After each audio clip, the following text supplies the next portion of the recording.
Credit to Central Florida and their staff. Did a fine job. Played a class game and with great integrity and played hard and played well and made enough plays to win the football game and coached the players. Players made enough plays and the coaches coached enough plays to win the football game.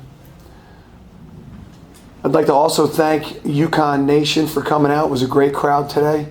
The lots were full. The Husky Walk was full. The players felt great support and love. They work very hard. Everybody's disappointed. Everybody's very upset losing. I know it's frustrating. I know the people at home are frustrated. No more than the players and staff.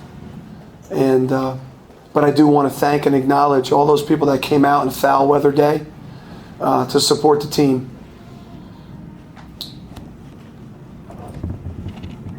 On the red zone issues that the offense is having, they're obviously pretty good between the 20s and things tend to stall inside. Yeah, I mean, it's execution and more dynamic play, calling and selecting, and the whole thing, the whole collective unit, poor, ridiculous. I mean, if you count the 21, if you're going to dump that into your red zone, 7 trips in the red zone.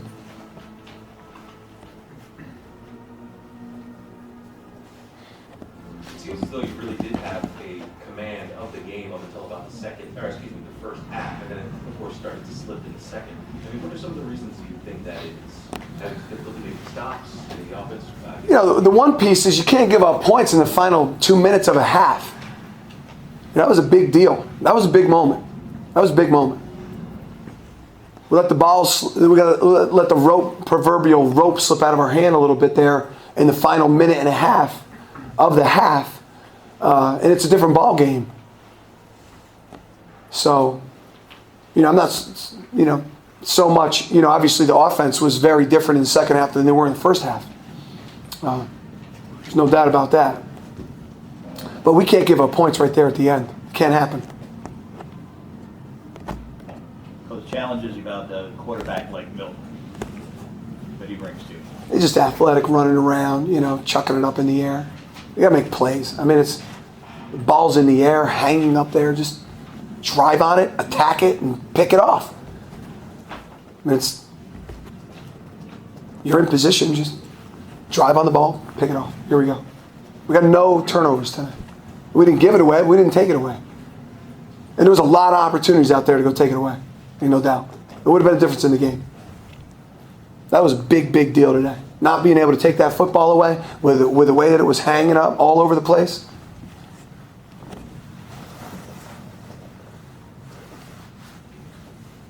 Is anything surprising about what Noel does anymore? He made obviously a nice. I've never been surprised about Noel. Noel's a talented player. He's one of the finest wide receivers in America. And he comes to work and he busts his butt and he works his craft and he cares deeply and he's a great player. Extremely talented. Fast, quick, strong, can catch. Excellent hand-eye coordination. Clean route running. Blocks. I mean, he's a talented player. And he professionally works. Goes to work and has for some time. Since the winter conditioning. Since we showed back up his senior year, he's approached this year like a senior, like a senior leader, like you'd want him to. What did you see on your very last series, Bob? Your defense had pushed them right back and gotten you another opportunity, and you were moving right along. Just the last couple of plays there. Yeah, a lack of execution. A lack of a real great dynamic moment. Whether it's play selection, playmaking ability, in that high level moment.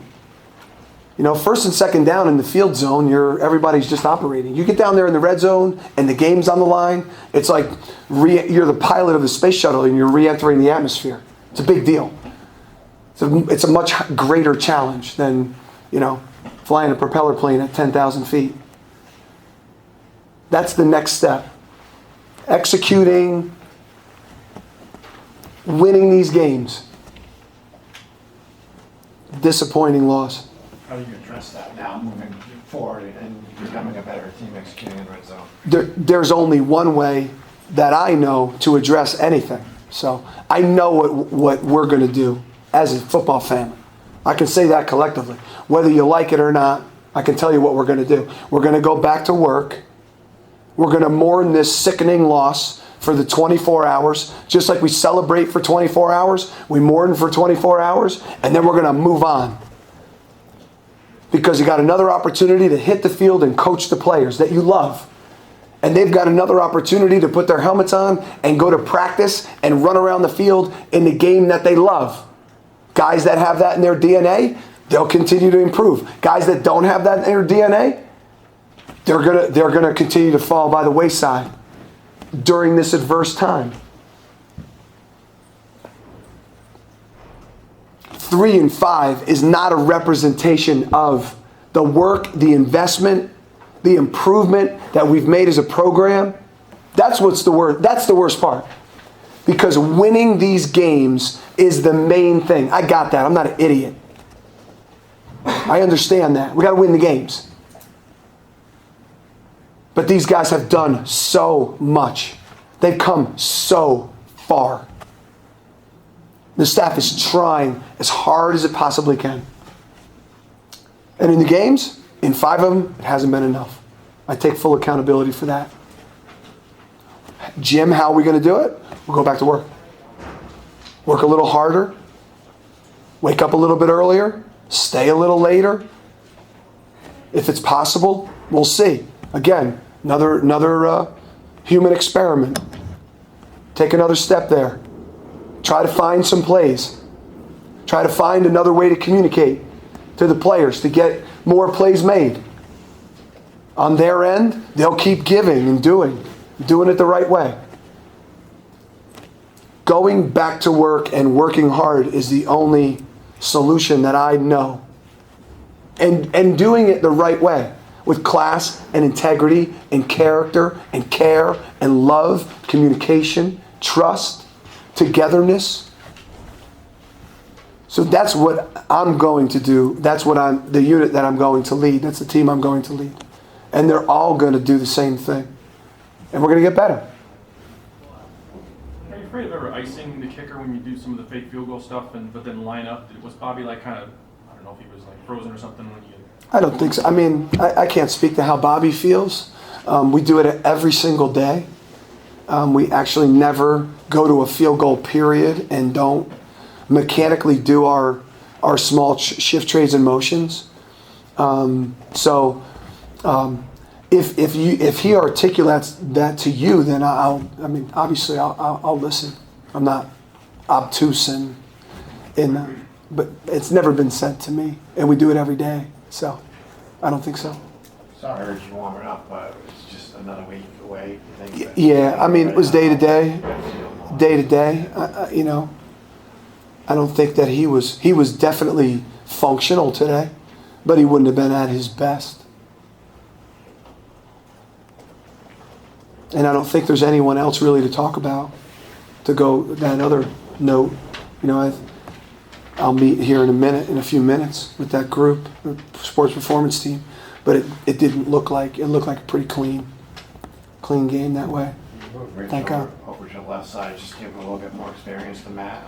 Is that what led to that? Again, we're trying to find a cohesive, unified group. The next man in guards are more comfortable on the right. So again, senior Rich steps up, says, yeah, I'm good. He played on the left side for 2 years, so he's very comfortable over there. He knows what to do. And we're just trying to find that cohesive, collective 5 guys that can move and reset the line of scrimmage.